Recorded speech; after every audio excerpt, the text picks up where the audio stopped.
Hello, everybody. I'm Eli Lake, and I am joined today with the Washington editor of The Nation magazine, Chris Hayes. How are you today, Chris? I'm good, Eli. How are you doing? Could be better with the demise of my newspaper, but yeah, I want to state for the record that I was a big fan of The Sun as a paper. Not a huge fan of its politics, but we actually at The Nation ran a piece about The Sun. That was a pretty it's funny. The Nation, as I've counted this. Victor Navasky wrote a very nice. He too did not like the politics, and he wrote a very nice piece. And then you had the other kind of news feature, which was I think critical but appreciative. Yeah, that's right. Yeah. And then there was just kind of an awful column from Eric Alterman you read about the paper. But that was water under the bridge. Anyway, so we all mourn. If I could say something just before we get started to the Blogging Heads viewers and people in general on the internet, we journalists don't have a very good economic model right now, but you really need to start paying for news. And no, I'm quite serious. And just as I think that there are people who will pay a premium for locally grown produce, right? Maybe people could start, out of conscience, paying a premium to just buy the paper physically. Yeah. Do you know what I mean? Because everybody gets everything on the internet, and it's very convenient. It's nice, but maybe to support, newspapering and journalism. I wonder if that's an interesting idea, like shifting to the conscience guilt model. People will not buy certain investment products because they invest in Sudan or Iran or something like that. Right. There are all kinds of premiums that markets are created, and why can't the physical newspaper be one of them? Because right now. You're irrelevant. Believe me, the Sun went through this. The Sun at times tried to charge people for their website, or at least get their credit card information. That didn't work. It made us, made you completely irrelevant because you need to be on the internet. But on the other hand, eventually you've got to pay your reporters and photographers and secretaries and everything like that. So there needs to be some model, and I'm just sort of making an appeal to people in the, just news consumers that. You should pay for what we do, even if you disagree with, kind of my perspective. Right. I'm out there trying to get new facts into the public debate, as Chris is trying to get new facts into the public debate from his perspective. And there's a difference between what I think we do and what a blogger does, from his living room.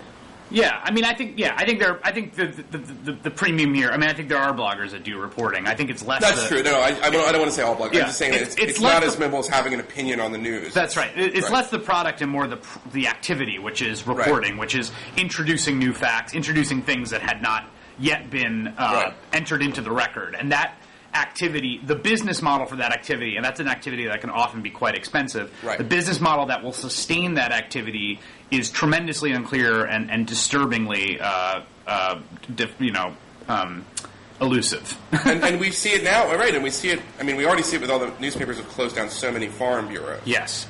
And I think you're going to start seeing, the economic model for even very big newspapers is not viable, and I think that hurts all of us in the polity. Yeah, I agree. And there's some interesting, kind of new models that are coming up. There are two investigative, ProPublica and the Washington Independent. Yeah. Are two models of that kind of. I guess they subsist in some ways on money, like a kind of foundation would, but they subsidize investigative journalism and journalism that's really without the page. So anyway, there has to be. It's just something to think about. So. Yes. Just think of when you read a news story, you're like, wow, I didn't know that. That was really good. It explained a lot of things to me. Think about buying a copy of that in the newsstand. I second that. Or the same thing, by the way, could be said, right? If you really like a new record or something like that, instead of getting the downloadable MP3 for free, maybe figure out a way to support the artist or something. That's it's the same similar kind of concept. Yes, anyway, that's right. I am stumped. But let's go to the events of the day. You want to start with Sarah Palin versus Joe Biden and then move on to Obama? Yeah, sure. Let's do that, since that was last night and that's on probably a lot of people's minds right now. Yeah. Did you see the debate? I did see the debate. I will admit that when 9:30 rolled around, I was multitasking between the debate and the devastating, soul-crushing defeat by the Chicago Cubs. So my attention was a little divided, particularly because the second inning was such a, it was the baseball equivalent of the Iraq War. Just one blunder after another. Anyway, I did see the debate, and I'm assuming you watched as well. I did, actually. I saw the debate at the National Review's Washington Bureau, and you can actually see me. I did like a 10-minute thing with Jim Garrity and Mark Hemingway as a post-wrap, but it was kind of an interesting place to see it. I thought Sarah Palin, having really been among people on the sort of center-right who, were willing to give her a chance, and in some ways there's something excited, but then the Katie Couric interviews were painful in some ways to watch. Yeah. And I thought she did much better. I mean, granted, the expectations were sufficiently very low, but she did much better in this debate. I mean, I didn't really. I think that she did what she needed to do, which is that, at least in terms of, forget for a second McCain-Palin versus Obama-Biden, which I think is going to be a turnout election. Right. In terms of her status about whatever happens in the election, will she be a viable candidate in 2012 and considered a leader of the Republican Party and, more importantly, maybe the conservative cause? I think she passed that test. Yeah, yes. I mean, I agree that she did not. I think people had elevated, they had depressed expectations, and I would say elevated expectations for some sort of dramatic, massive meltdown. This woman is a professional politician and when she talks about what she's comfortable with, she's fine. She's cogent. When she talks about things granted, it's very complicated to explain the credit crisis and the financial breakdown right now. I mean, seasoned politicians have a hard time explaining that, but she didn't do herself any favors. She hasn't done herself any favors talking about that. And the one that really jumped out at me, and I was nuclear. Was that I mean that for some reason that gets on people's nerves. I don't care about that. I just thought that the response to that question, which is a very serious question, I jokingly said that it should be illegal to ask Sarah Palin that question, but her response to that question was really, really nonsensical. I mean, the question was about when should the U.S. use, under what conditions, which in some ways is a very difficult question to answer for anyone, and an extremely difficult question to answer in the abstract hypothetical. Sure. But that said, her response had was completely nonsensical, and she ended up pivoting to another question, which is, what should we do about other people getting nuclear weapons? Which is, of course, not at all the question at all.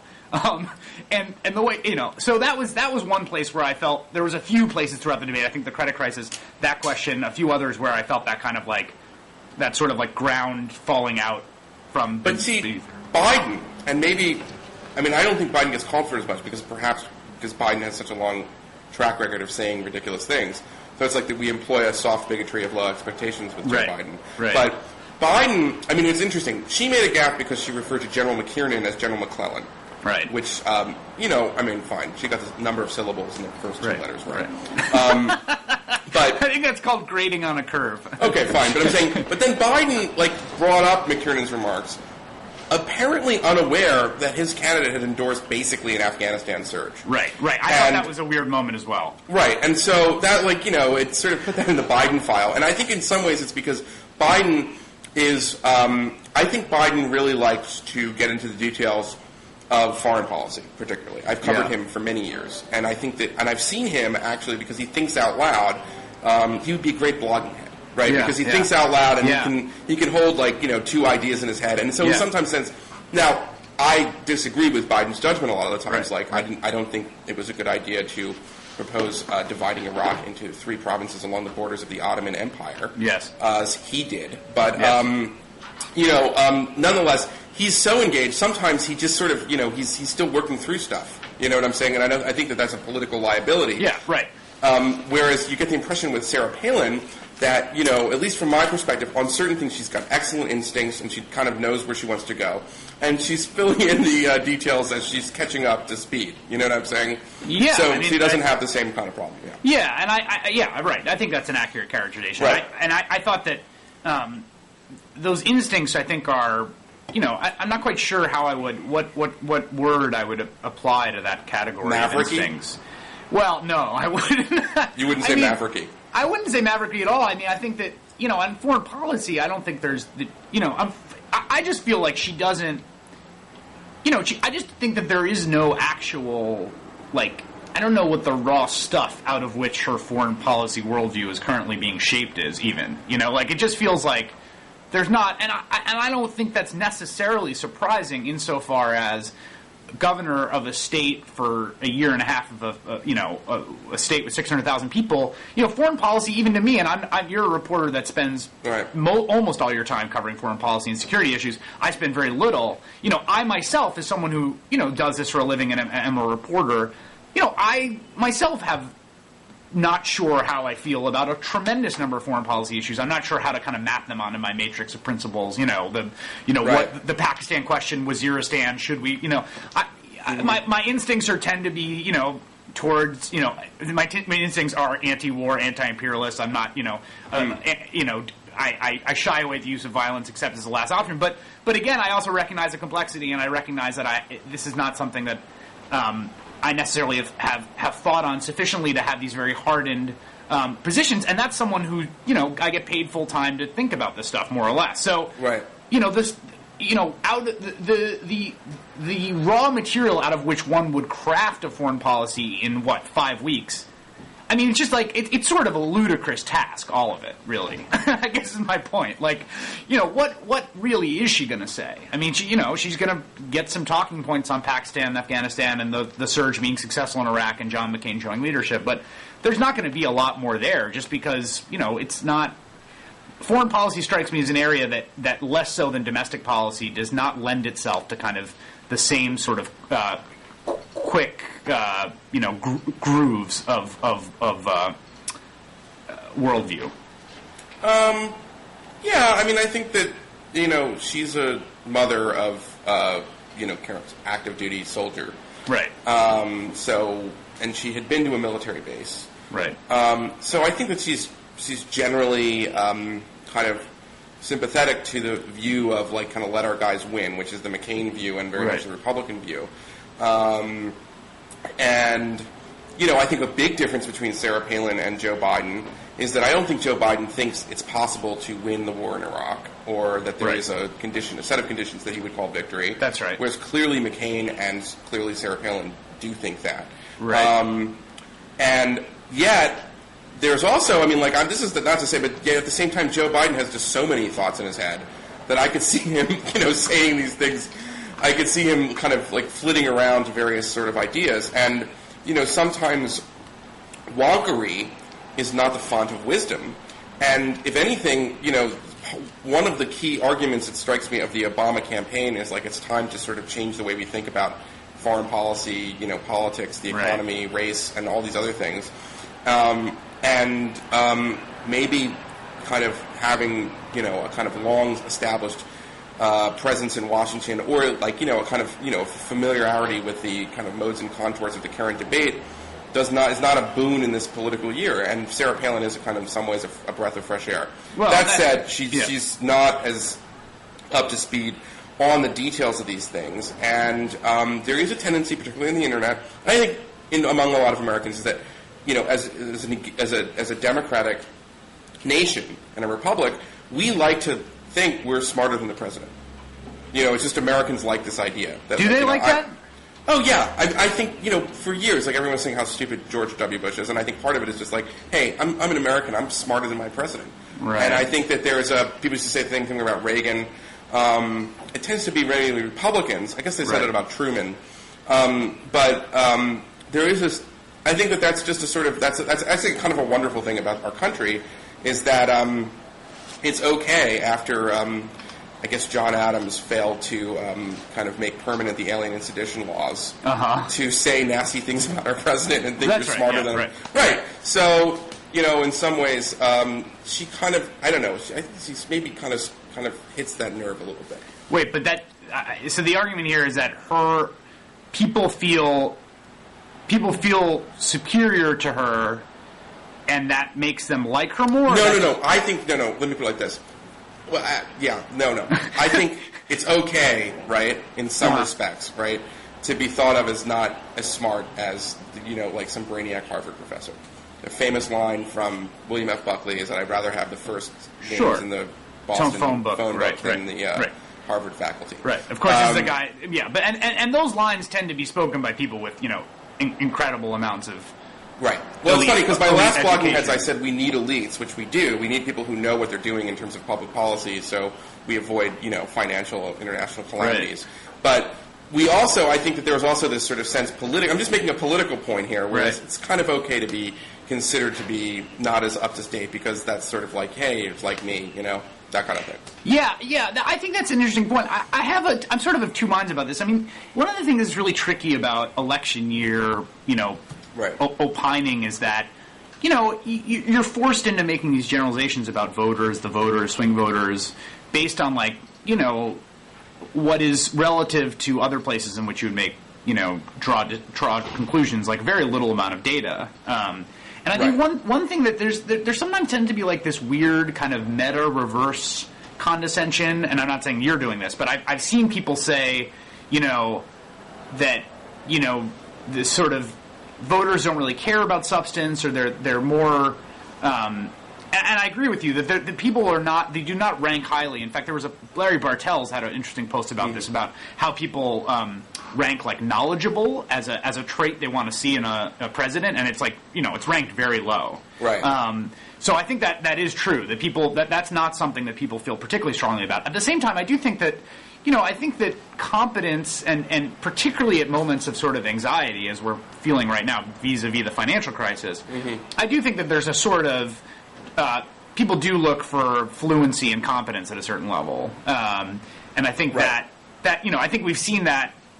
I think part of the reason that if you look at the approval ratings for Sarah Palin, they've really dropped off the table. A lot of that has to do with, I think, the Gibson and Couric interviews making people think that she doesn't cross this basic threshold. And I don't know if last night's debate. Well, I think that she did herself some favors, because when she talks about drilling and energy, I think she comes off fluent. And I think she did fairly well on foreign affairs, all things considered. And I think that when she talks about the predatory lenders, she comes off less fluent. Yeah. I thought that was actually a fascinating. That was, I think, the most fascinating riff in last night's debate to me was that's very strange, sort of politically. A little left-wing populism, right? It wasn't actually. I wouldn't even know how to ideologically characterize it, because it was sort of abstract enough that I couldn't quite sink my teeth into it. But that sort of collectivist exhortation to not let us get fooled again, and I wasn't like, Joseph, we're not going to get exploited by these people again. And she used the word exploited, which is this kind of lefty dog whistle, but seemed to be putting it in the context of, we're somewhat to blame for letting ourselves get snookered by these bad loans, and we're not going to... Anyway, what was interesting to me about it is that I was watching it, I don't know what channel you were watching it on, but I was watching on CNN with that, like, absurd little... You know what channel I watch debates on. You know that. So on CNN, they had this absurd kind of like insta-reaction thing where the... the Frank Lunsameter. I actually saw the first McCain-Obama debate. It was actually very confusing. Right? Yeah, it was confusing. But what was interesting, again, I don't know the empirical methodological validity of these dials that people were handed. But what was fascinating was, I think that might have been her best, like that riff, which I had a difficult time parsing, came off incredibly well. Like it rocketed up the the dials. So I think that was an example of that she does have a certain knack, an instinctual knack for a kind of kind of populist affect that I think. Well, I'm worried. What party does a fat cat banker vote for now? Right? Yeah, you've got McCain going after the fat cat bankers. Yeah. They usually vote for Republicans, but they don't have a party. So maybe we're going to see a third-party schism, sort of like the Wall Street corporatist fat cat banker parties. I think if you're a fat cat banker, yeah, you could vote for Democrats because they give just as much money to the Democrats as they do to the Republicans. They do. I think if you're a fat cat banker, you get reassuring calls. Like I think you get like chief of staff calling, being like, yeah, I don't, that, you know how we roll, like we're not. Don't worry, we're not going to be... You think Chris Cox got that call when McCain called? I mean, McCain called... This is the strange thing about the financial crisis. McCain calls for a 9/11 style, like almost like a Truth and Reconciliation Commission, right? And like Obama kind of likes that idea too. And you remember, and Obama at one point says, there'll be time for that later, the blaming later. You know what I'm saying? Like, trust me. And so you have both candidates promising to offer up the kind of, investment banker CEO types who came up with these ridiculous derivatives. And I have to say, I mean, I'm a free market enthusiast, but clearly I don't think anybody in their right mind right now could say that we do not want to regulate banks to make sure they never come up with made-up products again that nobody knows the real value of. Right. Or if we do, I mean, a huge part of this, right, is that there's two things. There's the complexity of the products is one thing, but then there's the way in which the products are traded. And the way they're traded is what's called OTC, or over-the-counter trading, right? Right. Which means there's no exchange, okay? So the fact, I mean, maybe you know this, but this is something that I've been sort of digging into recently. No, I probably don't know it, so I'm actually curious. What is it? Okay, so like the stock, the way the stock market works is like if I buy shares from you, Eli Lake, I actually don't buy them from you. I actually you sell them to the stock exchange, and the stock exchange sells them to me. Right. And the reason you do that is then you can trace everybody's requirements to each other. Okay. Right. Well, that doesn't exist for, say, credit default swaps. They are, and this is part of the Commodities Future Modernization Act back in 2000. The brainchild of Phil Gramm, which Democrats love to point out, and they don't love to point out the fact that who would have signed this bill in the year 2000? Right. That created a large part of what that bill did was protect these derivatives from being exchange traded, and that is part of what made Lehman's demise so insane. Was that as opposed to having exchange in which all reciprocal exchanges are cleared at the end of every day, that doesn't happen with over-the-counter derivatives. Right. And so when Lehman goes under, everybody's all of a sudden like finding out what their exposures are, and they're also finding out, because of the way these trades happen, not only do they have exposures to Lehman, they have exposures to all sorts of other people, because Lehman essentially was moving things through a chain.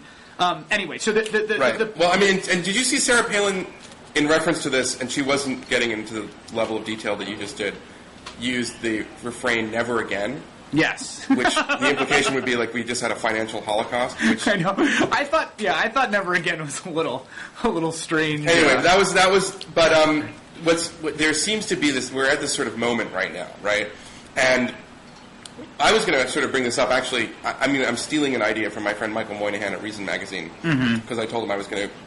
And then he said, query Chris Hayes about, right now, because we're in a crisis, right? Will we have, to sort of turn the phrase from Naomi Klein, disaster socialism?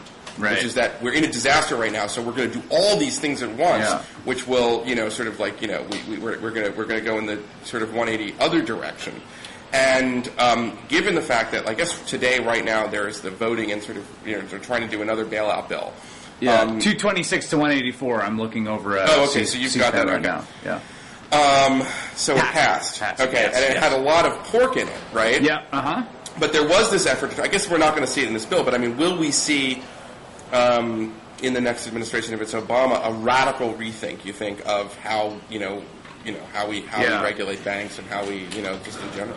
That's a good question. I mean, I'd say two things. One, I hope so, but I'm increasingly skeptical that's going to be the case, and it's been somewhat depressing. Two, I think one of the things that's gotten lost, and specifically vis-a-vis Naomi's book, is that one of the points she makes that I think is that has proved to be quite prescient, particularly in this case, is the fact that disaster capitalism is kind of state capitalism, right?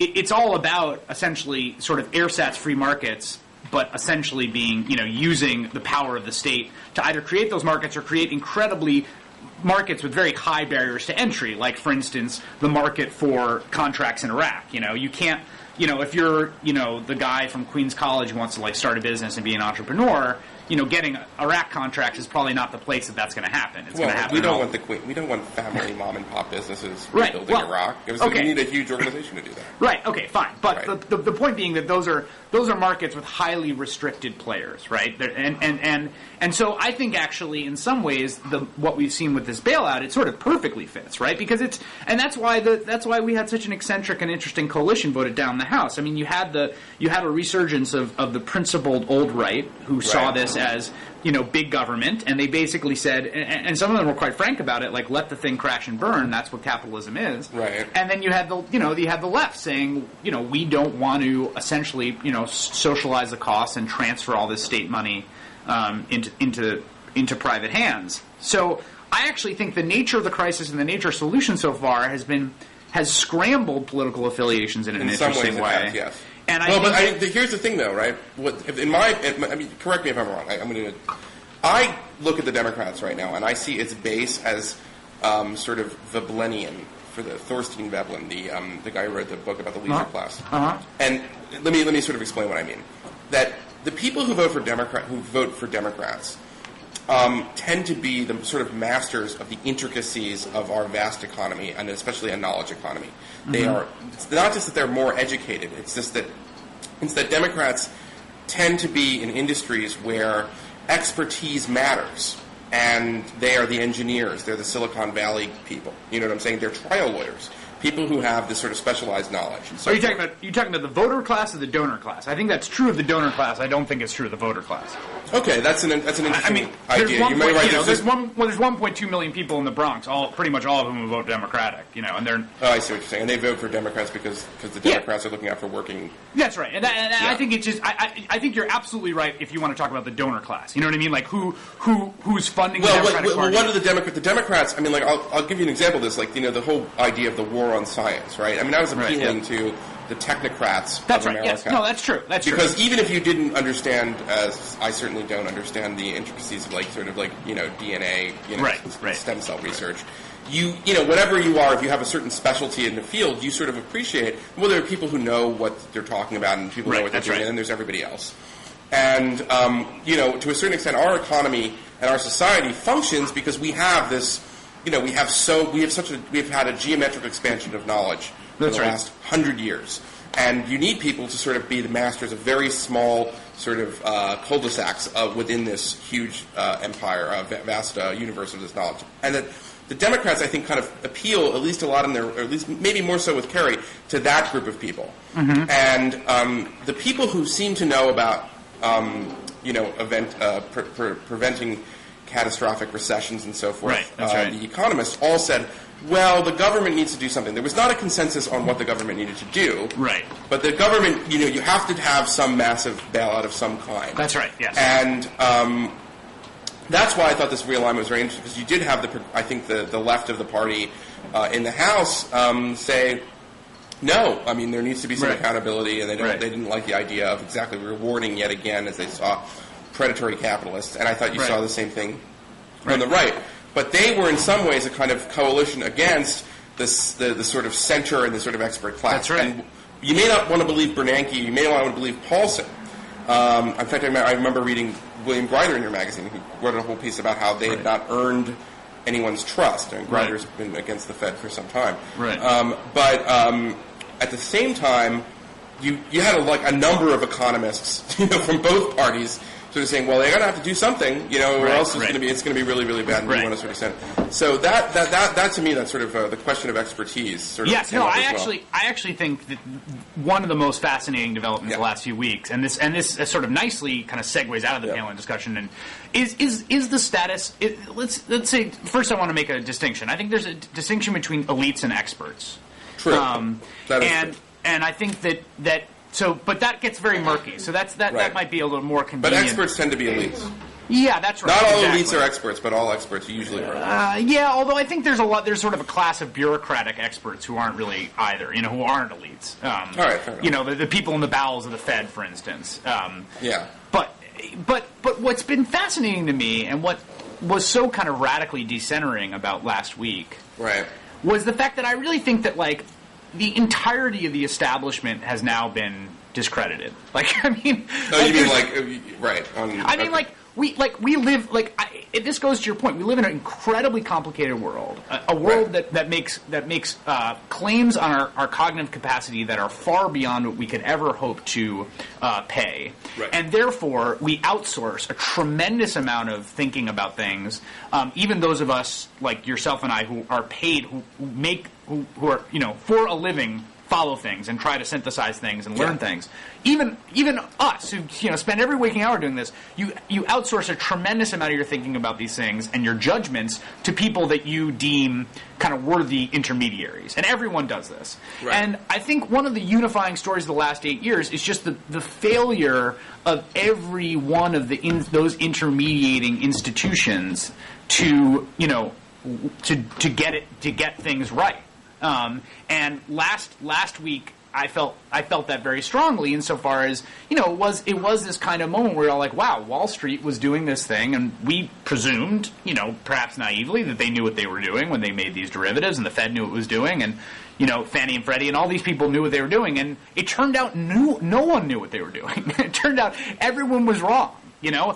Everybody collectively got on board the housing bubble, and so there's something pretty. I was at an event the other night where I compared it to the moment in adult life when you realize that your parents are not these kind of infallible demigods who go about parenting you because they have this prophetic sense of the future, but actually just flawed human beings in conditions of epistemic uncertainty, trying to make the best out of a series of difficult situations, and that's the kind of invalidation of the elites or the experts, and I'm not quite sure which. I'm sort of murky on my thinking on this, but I do think that's been in some ways the story of both the last week and the last 8 years in a lot of ways. Interesting, because do you know Michael Crowley from the New Republic? Yeah. Okay. Anyway, I like Michael Crowley a lot. He wrote this great piece about Michael Crichton. The writer is Bush's favorite writer, right? And it was sort of all about how Bush. The coda to that is that Michael Crichton then went after Michael Crowley. I know, that was so ridiculous. It's funny because I actually kind of like Michael Crichton. I mean, I admit I like Airframe and I like Jurassic Park, but every Crichton novel is about an expert who thinks he knows everything. Right, that's and right. And turns out to be disastrously wrong. Right, that's right. And and there is a strain, I think, that Republicans picked up, that they like that sort of idea too. Yeah, right. And in some ways, the whole blogosphere is predicated in some ways on a guy in his basement who was reading public source documents and realized that this other guy on CNN was full of shit. So, and so there is this clamoring of there's also this anti-expert thing, but in a weird way, the Democrats are in a strange position because the whole, just to kind of pull one case out, the case against John Bolton for being the ambassador to the UN was really, it started as being John Bolton is a dangerous warmonger, and we need somebody who's more diplomatic at the UN, which was a kind of an argument against him on principle. Right. But then it turned into John Bolton doesn't listen to the people who know about the world. And here's a parade of these bureaucratic State Department expert types who've testified in private against him. That's right. And that the argument was and Barbara Boxer was sort of making these arguments comparing him, saying it was his behavior was sexual harassment but worse, and all these things, he was harassing the experts was the argument against him, and it ultimately kind of carried the day. Right. And the argument, I might add, against neoconservatives was they didn't, a lot of this has been proven to be off the mark, but so there was this sort of Democratic, and Kerry very much just sort of promising, and you see this also with Barack Obama surrounding himself with 300 foreign policy experts and these retired generals who come out for him and stuff, that there is this tendency among Democrats to want to kind of appeal back to the center, that Bush was radically to the right, disregarded what all these experts said. And then, as you just said, everybody's kind of consensus on the economy just collapsed pretty much. Right. Yes. So all these people who knew what they were talking about clearly didn't. Right. And so are we going to see the Democrats turn into what the Republicans were in the late 90s and the early aughts? Yeah, I think that's this is a really interesting, I think there's a sort of schizophrenia. I think there's the one way to kind of draw a line down the center-left coalition is this kind of establishment, anti-establishment. Right, and keep in mind, what was the event that sort of led for a brief period for the neocons to be somewhat in vogue, it was 9/11, right? Right, that's right. And 9/11 in some ways was seen as the wages of the bipartisan interesting. That's very interesting. Foreign policy. And then we have... The experts didn't see it coming, and the only people who were, ringing the bell... I mean, I don't think this is the correct narrative for a bunch of reasons, but the political reason for their sort of rise afterwards, you're saying, is the fact that they were seen as a sort of refutation of an establishment that had gotten it wrong. Exactly, and which is why when I read, I mean, I think the initial sort of argument about the neoconservatives is way off. We don't have to talk about this, but I mean, you could go into the Rockefeller reports and so forth and actually find there were quite a few people who thought that Saddam Hussein was amassing weapons of mass destruction and had significant ties to terrorism that weren't neocons. In fact, they were their bureaucratic enemies. Right. But that said, let's just sort of table that for a second. That said, that the neocons were in many ways the sort of smart guys who were against the establishment consensus. Right. And now, who are going to be the new financial neocons in that analogy in light of the collapsed consensus on that's right. Right. And my huge hope, right, of course, is that it's essentially the kind of left populist social democrats, of which I count myself proudly a member. But what's been dispiriting me up this week, I mean, one of the most depressing moments of this campaign to me was seeing the New York Times photo. It was Barack Obama consulting with a sort of cabinet of advisors around the financial crisis, and who's sitting there now. Understandably, these things are scripted to kind of send out soothing messages to Wall Street. But it's Paul Volcker, and then it's Bob Rubin to his left. Bob Rubin, and I'm thinking, what the hell? And this is actually something that this is a dawning realization from my year in Washington, and I'd be curious what you think of this, UI. Something I've noticed is that you cannot fail out of the establishment. Once you get in, nothing will get you out ever. Here we are, however many years later, in a presidential debate, and we have the two candidates debating over whether Henry Kissinger endorses them or not. I mean, it's absurd. And then then there's Bob Rubin, who pushed for the revocation of Glass-Steagall, was working on Wall Street for all the years in which all of these terribly toxic assets were being traded, and he's there at the left hand of Barack Obama, and it's this real dispiriting feeling that once you cross a threshold into this kind of these sort of centers of the power elite, and this is kind of a bipartisan phenomenon, there's no way to fail out. You can never be discredited, no matter how badly you screw things up. It's like the eternal recurrence of these same... Bob Rubin's policies is, the center-right consensus on the economy, which has been a long time in the making even before Clinton, led to quite a bit of prosperity and quite a bit of economic growth. And then, and the question is, was this credit crisis that we're in right now a function of a fundamental mistake about how we understood the role of markets and the role of government in regards to those markets? Was it will it require, as I sort of said before, disaster socialism, which is one view, or was it just simply wow, it would have been really good if in 2003 someone had passed a law that said derivatives of this nature and these kinds of financial products are, that's right. not kosher. That's going to be. I mean, those are going to be the battling critiques. Is the sort of the critique at the margins and the critique at the center. I mean, and not the political center, but the heart. I would bet on the fat cat bankers in the establishment. Right. No, I agree. I bet the same way, which is why I found the whole thing dispiriting. I mean, because I actually think the time is ripe for a really top to bottom reconsideration of an entire sort of operating consensus that I think strongly. And I think what would that look like, Chris Hayes? What does what look like? Well, what does the top to bottom reordering look like? I think a few things. One is a recognition that a foundational recognition that broad middle class prosperity, broadly shared prosperity, is both better in a moral sense, which is an argument I can make, but might not persuade people, but also far more stable. I think that's one of the things that we've seen about coming out of this, and it's not an argument a lot of people are making, but part of the problem is that we just had too much capital in global financial markets. And a lot of the reason we've had too much capital is because we've had too much concentrations of capital, and the relative distribution between labor and capital has become so skewed, and you have too many dollars chasing too few good investments. And so what would you do in response?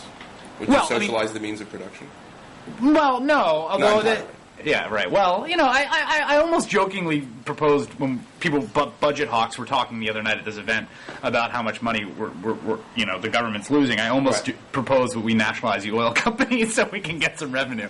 But pull a little Mossadegh. What's that? Pull a little Mossadegh. Yeah, exactly. Right. Exactly. No, right. I think that I think a strong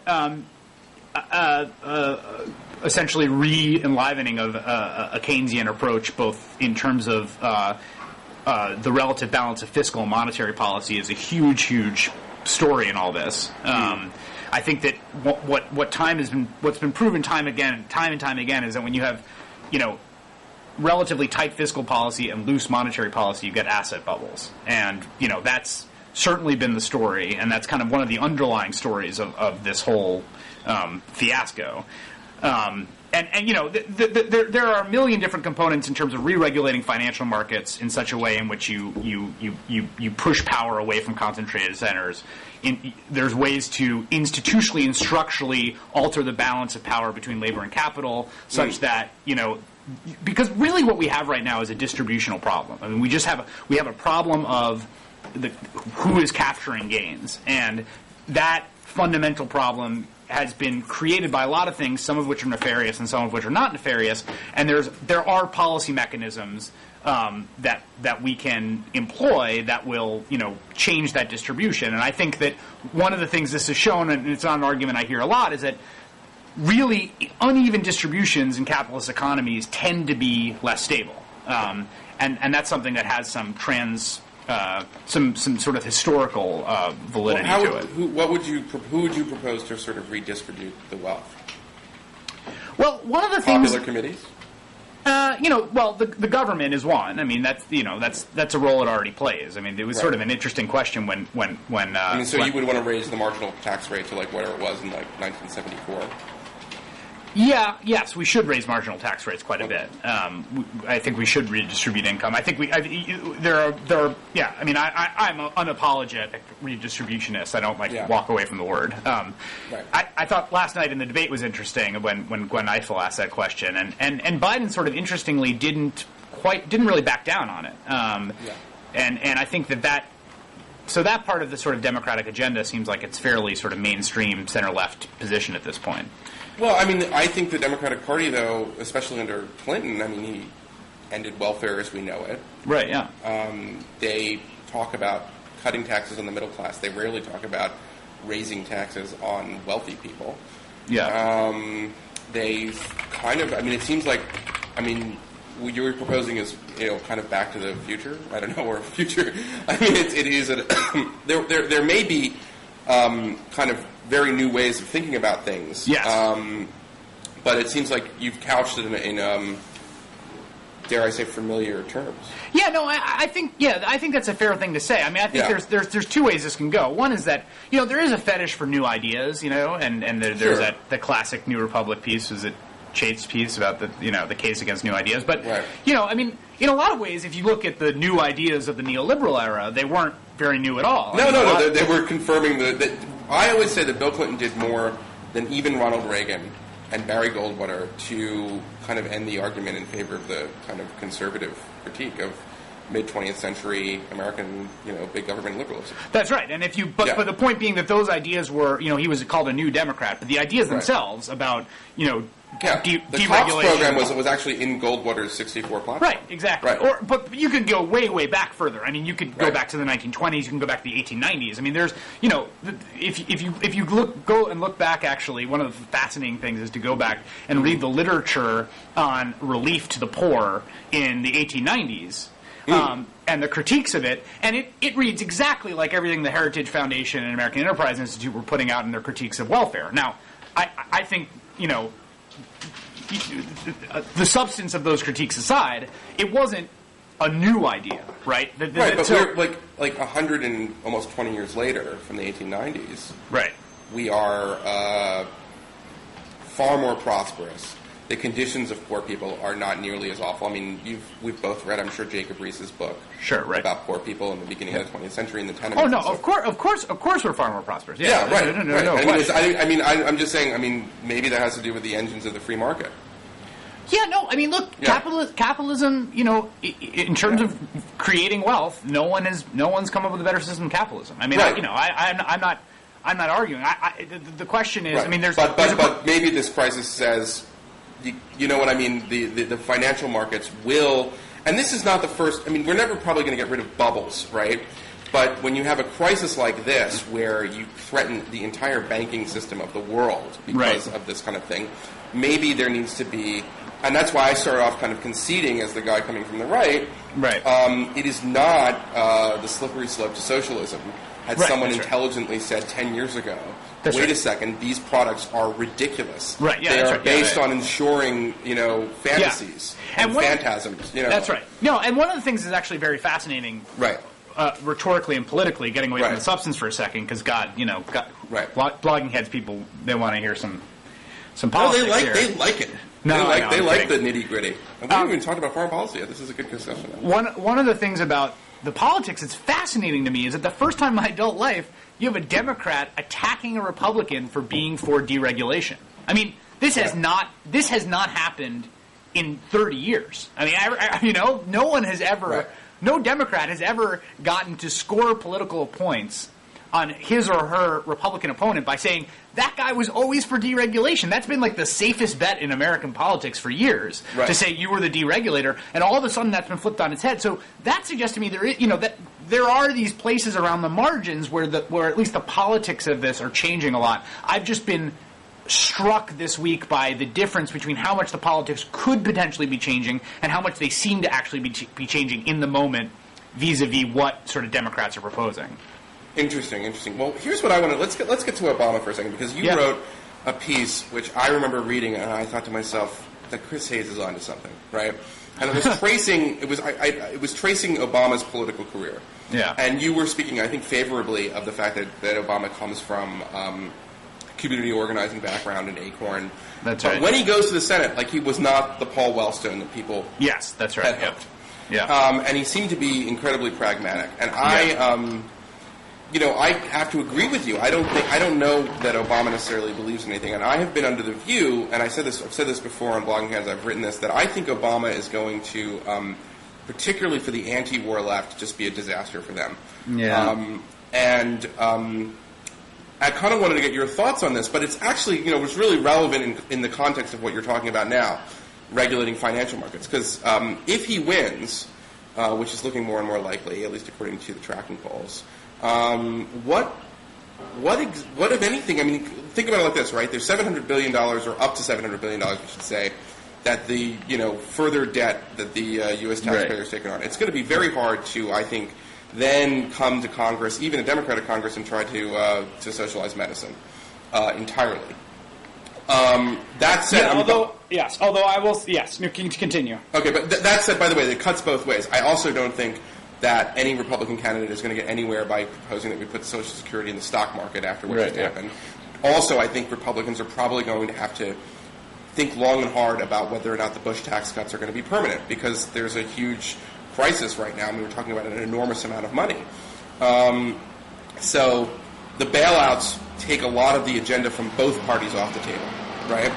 And I think that the fact that in the last 2 years, or particularly the last year, the war in Iraq has gotten a lot better, and the official position, as I take it right now, is that Barack Obama wants to negotiate the presence of American troops with the Iraqi government, which I think will end up meaning something of a long-term presence.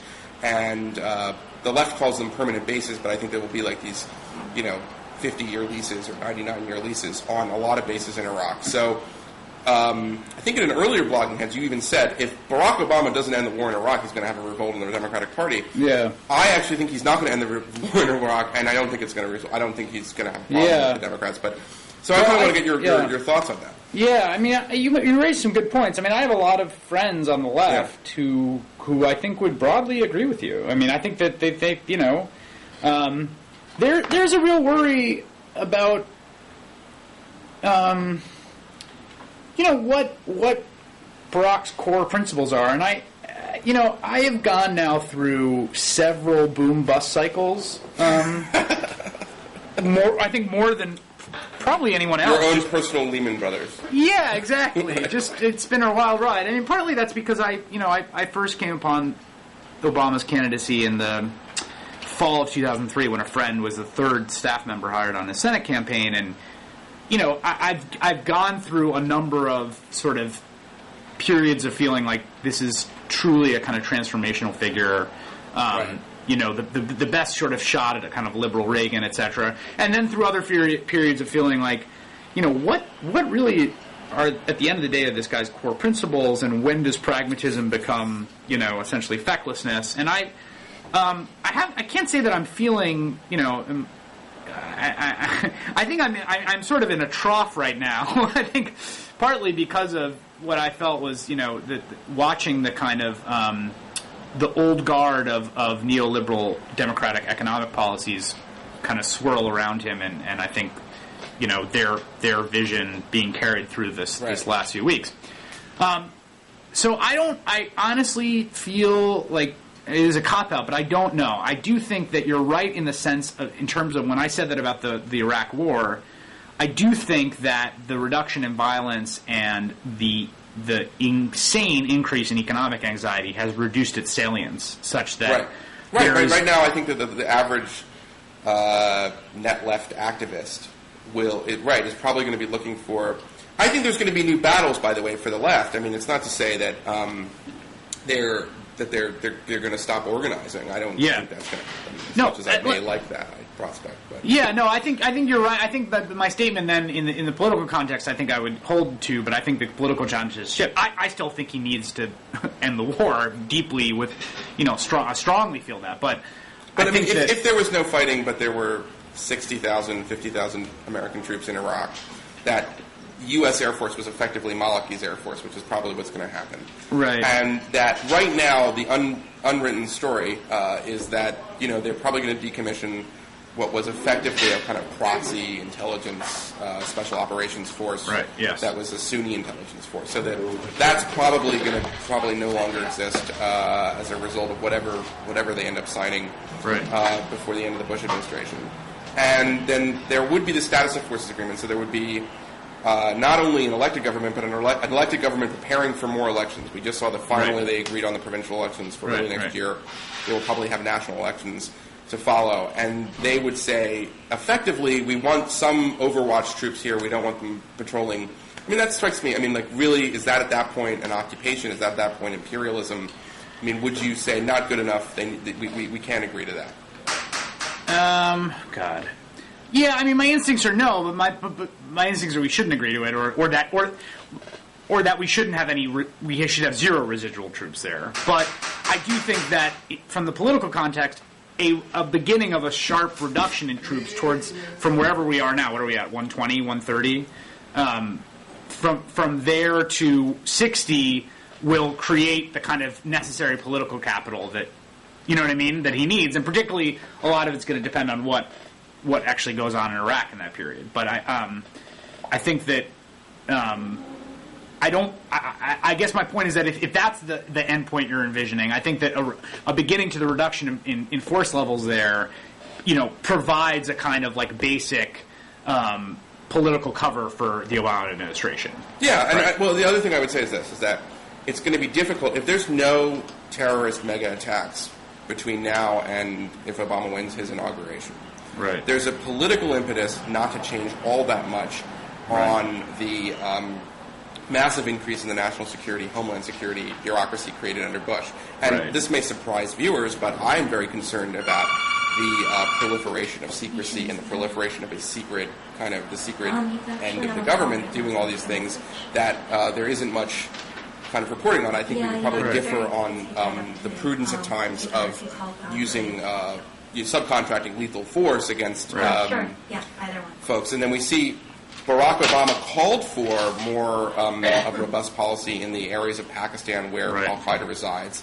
His main critique of the Iraq War was not, I don't like the Iraq War because we're exploiting Iraqis and we're evil, bad people, which is what you might hear on the left, but rather it's taking our eye off the ball of al-Qaeda, which is in Afghanistan and Pakistan.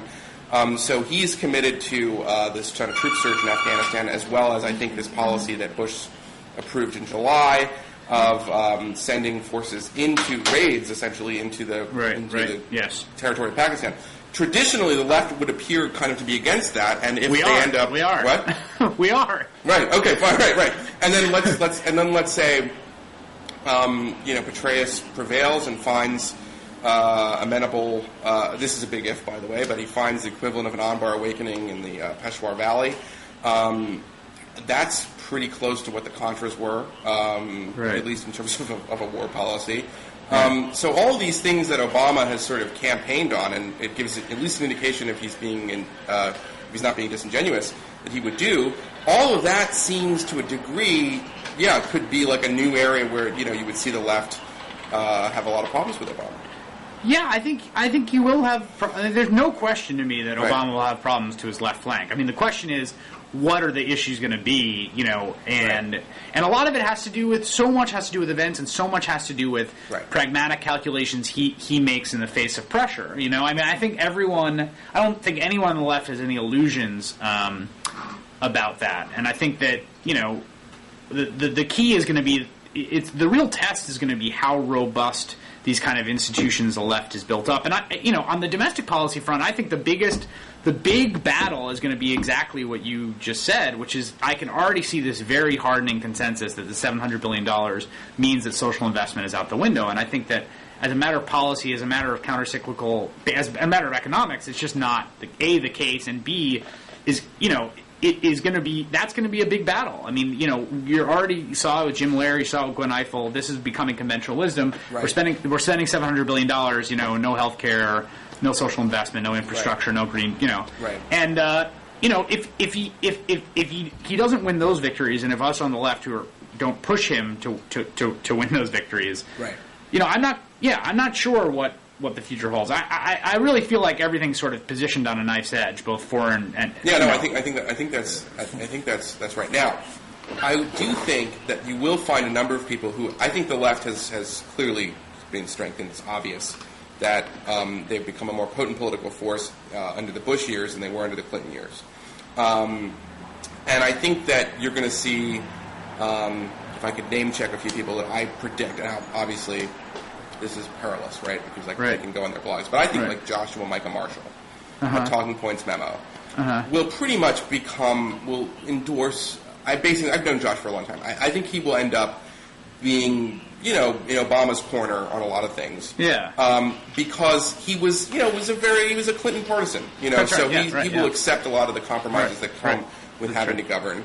And I wouldn't be surprised if you saw, not necessarily your magazine, but the American Prospect, which, has Rubin and Kuttner. Right. I guess the good Rubin from your perspective, right? Or, I'm sorry, not Rubin. Not the Rubin, good Bob. Reich, the good Bob. Rob Reich. I think you're going to see, these sort of, these places where you have a lot of the kind of anti-Bush sentiment, where there's been a real kind of cross-fertilization with the left. I think they're going to become very much, defending Obama. And I think you're going to see, I don't know what's going to happen with, will Daily Kos turn on Obama? I don't know. They seem to be very much interested in having Democrats win and not as much interested in a kind of coherent ideological critique. Although one of the things that's very interesting is that you're already seeing this play out right now. Oh, really? You're seeing it on the left play out, and part of the reason is when Obama's up, as he is now, a lot of these things flower. When he's down, there's sort of a kind of Don't attack him, right? Yeah, but when he's up, I mean, on the bailout, there's a lot of, he's getting criticized a lot, and I actually think that the one of the things that I say to people all the time, and I was having a conversation, the worst thing about the way that I think the American right conducted itself under the Bush administration, both in terms of, Fox News and a lot of conservative intellectuals and House Republicans, was a sacrifice of principle to sort of subsumed under, anything that Bush does is right. And, you're seeing this break up. And less so in the last 2 years, I think. Exactly. No. Much less so in the last 2 years. And I think largely that's a matter of the politics. Right. And I actually find the world of conservative writing and thought far more interesting now, And I think that I think that's the big danger for us on the left is there are points of political expediency in which, there is a power struggle, and you want to, there's certain things that tactically you want to see done, but there's a certain fidelity to one's principles where you cannot just become essentially this mouthpiece for an administration. And but here's the thing though, and I even say this, it's really significant that an African American is going to be maybe the president. Wow, it's like the man on the moon. It's crazily significant. In fact, something I say all the time, and this is sort of comes out of my reporting, white America has no idea how significant this is to black America. Zero. I mean, what it means, I think, to most African Americans is something that's very hard to kind of get across, contemplate, understand. And part of that's because it's just because of the nature of sort of the racial divide in America. But also part of it is that it's just simply that it's something that's very rooted in a kind of subjective, I think, experience and a cultural experience that's a difficult one to communicate, and not one the Obama campaign is going to spend a lot of time on. But yes, the significance is remarkable. I mean, there's no question. Let me think out loud. And and we should wrap it up. But we're two white guys, so talking about race could be perilous. But it strikes me that there were kind of two arguments in the civil rights / post-civil rights era, right? I mean, there's a consensus now, left and right, that the Voting Rights Act was a good idea, even though at the time Goldwater opposed it for federalist reasons. But Buckley eventually comes around to that. So obviously there was a recognition that there was a racial caste system for a lot of this country's history after slavery, and that was legally ameliorated in many ways, right? And then a new debate breaks out, right? And the debate, as I see it, kind of goes something like this. Do you want to focus on the equality of results, which is to say that instances of unemployment, instances of malnutrition, quality of education are disproportionately affecting African American communities, right? Which is the traditional liberal position. Or do you take what became in many ways a kind of conservative position, which is that, we will solve this problem when you have Colin Powell and Condoleezza Rice and black CEOs, and that, there's no barrier to achieving in a stratified economic system, which is that there's going to be poor people and there's going to be rich people, but as long as that race is no longer a barrier to the elite corporate boardrooms and the Senate and the Supreme Court and now the presidency, then at that point, so what happens to that debate, in my opinion, is very interesting, because Barack Obama is going to be the first African American president. That's the highest prestigious position there is, right? And in some ways, it ends the conversation. No longer is there maybe there's no longer such a barrier. No. Well, all right, maybe it doesn't. I'm saying on that one point, which was sort of always a conservative, it's a point. But then what happens to the other argument that the left has brought up now for quite some time since the Kerner Commission about the effects of, the sort of disparity of results, the equality of results, as opposed to equality of opportunity? Well, I see them as pretty distinct, actually. I mean, I think that India obviously had a woman prime minister, and I don't think anyone would call India a feminist paradise. And I think that there's a long history of sort of these kind of there's a long history in which the achievements of a single individual who comes from a group that is socially marginalized can have a distinct, be distinct from the broader socioeconomic status of said group. So I think it'll do interesting things. I think, which is not to say I don't think it'll do interesting things to our natural conversation about race, and I think that what you're highlighting is actually an argument I've already heard sort of preemptively from conservatives. In fact, I heard a conservative say to me, it was a friend's mother who said, the one silver lining for me about Barack Obama being president, and she does not want Barack Obama to be president, is that, black people can never talk about racism again. I didn't mean it like that. I meant it. I didn't mean it like that. I mean, listen, racism exists. And no, but I wasn't accusing you of making that argument. But I think that there's a certain. No, I know you know what I mean like that. But there is. So yeah, I think that it's going to be one of the things that, and maybe I'll end on this note in terms of this racial discussion. One of the things that, again, in these boom busts of Barack Obama's candidacy. I've also had these boom busts, there's these periods where I say, well, maybe we're just going to elect a black president and no one will notice, And then something happens where it's like, oh, no. have to confront this sucker head on. Like this is not gonna like just sneak by. We're gonna actually and so that boom, that waxing and waning that's happened throughout the campaign, I think, it's not going to stop once he's elected. Let me end on this question then. So these are just questions, okay? But in the African American community, there's far more. See, this is awkward because I'm obviously melanin deficient. So, but. There is a tendency. I listen to a lot of hip hop music, and I don't know. There's a tendency sometimes to sort of just have no enfranchisement or buy-in to the federal government, particularly under George W. Bush. But a lot of African Americans just sort of believe the worst about the nature of things in sort of Washington at the highest levels. If Barack Obama is president, will there be, in some ways, more of a buy-in by virtue of that? Yes. I don't think, by the way, I'm making an outrageous point. No. I actually think, let's stipulate up front, generalizations of these nature are tremendously sticky. Obviously. Generalizations are really bad. Right? There's a lot of white people with similar feelings. I think as a general statement of a certain strain within African American social, cultural life, a deep skepticism of the motives of government at all levels, I would actually say, not just federal government, is strong. And I think you're right. And I think, yes, I also think that it will have a direct effect on that. I think both. I would agree with both those statements. In fact, that might be one of the most. Yippee! Good. Right. Yeah, I think that would be. I think that is almost certainly likely to happen. Okay. Well, that's all right. So let's end there. Let's end there. Thanks a lot, Chris Hayes. Are you from the Bronx? Like, I enjoyed it from the Bronx. You are from the Bronx. I'm from Philadelphia. You're from Philly, okay.